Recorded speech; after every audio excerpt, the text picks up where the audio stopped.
Ang lalaking ito ay talagang isang henyo. Talagang gumawa siya ng barko na UFO gamit ang kanyang mga kamay.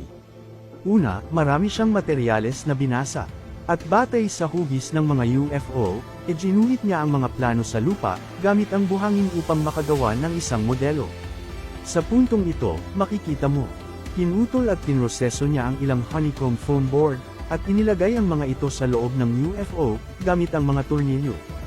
Dito, inayos niya ang mga ito ayon sa naunang iginuhit na mga plano.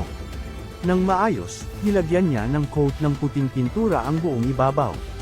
Pagkatapos ay pinutol niya ang mga piraso ng hibla ng salamin, na gawa sa mga sheet ng metal. Pagkatapos ng pagputol, inilagay niya ang mga ito, ayon sa honeycomb foam na ikinabit niya kanina, na bumubuo ng honeycomb pattern sa loob. Sumunod, gumamit siya ng fiberglass at resin glue, upang pagbuklod at palakasin ito, na nagdaragdag ng lakas, kaya bumubuo ng isang matigas na panlabas na shell. Ito ang itaas na bahagi ng sasakyang panghimpapawid. Kaagad, ginamit niya ang amag na ito, upang likhain ang ilalim na shell ng sasakyang panghimpapawid na may fiberglass. Gayun din, gamit ang mahahabang piraso ng fiberglass, inayos niya ang mga ito sa paligid ng buong amag sa isang bilog, na bumubuo ng isang disenyo ng spiderweb. Pagkatapos ay gumamit siya ng pre-processed fiberglass board, inilagay ito sa bilog na butas, sa ilalim ng sasakyang panghimpapawid, at gumamit ng tornilyo upang secure ito. Gamit ang fiberglass at resin glue, pinagdikit niya ang buong ilalim. Kapag naitakda na, binaligtad niya ito, at pinutol ang sobra sa loob. Sabay-sabay na paglikha ng mga butas, para sa pag-install ng propeller. Ang propeller at makina ay maaaring ilagay sa posisyon. Gamit ang pre-made engine mount, para sa fiberglass at resin glue, ay ginamit muli para sa pag-secure. Sumunod, binaliktad niya ang buong bagay. Pinutol ang paggamit ng tubig para sa propeller. Kasabay nito, nag-spray siya ng coat ng itim na pintura sa buong ibabaw.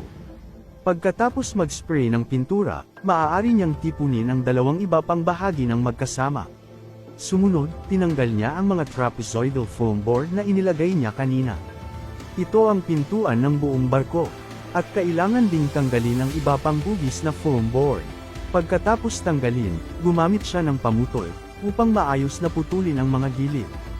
Pagkatapos ay binawahan niya ang buong ibabaw ng barko. Susunod, kailangang i-install ang engine silencer.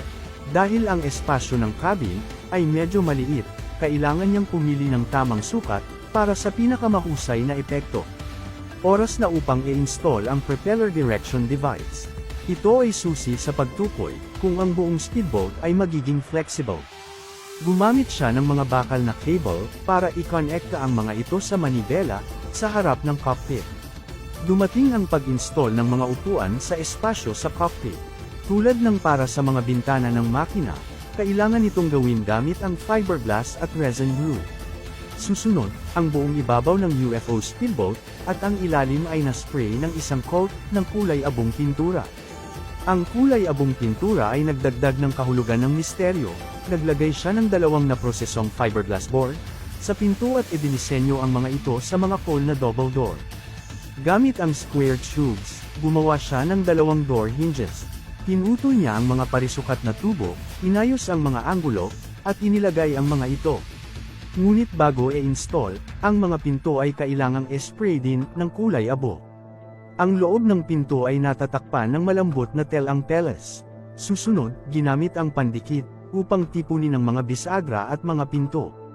Pagkatapos mag-assemble, inihanda ang dalawang tornilyo at isang remote control circuit board. Dalawang motor at iba pang mga bahagi. Ginamit niya ang mga bahaging ito, upang gawing mga decoryenteng pinto, na malayo ang kinokontrol ang mga pinto. Naglagay din siya ng mga butones sa cockpit. Susunod, ang buong interior ng cockpit, ay natatakpan ng malambot na peles bilang palamuti. Dinikot nila ang mga LED strip, sa paligid ng bawat bintana, na nagpaganda ng ambience ng cabin. Dumating ang pag-install ng control panel, mga switch ng instrumento, at iba pang mahahalagang bahagi. Sa wakas, gamit ang glass duo, ikinabit niya ang mga solar panel, at transparent na acrylic panel sa lahat ng bintana. Panghuli, binalatan niya ang protective film sa ibabaw. At kasama nito, kumpleto ang isang hugis UFO na high-speed boot. Kaya, ano sa palagay mo ang kanyang pagkamalikhain? Kung e-rate mo siya, ilang puntos ang ibibigay mo sa kanya?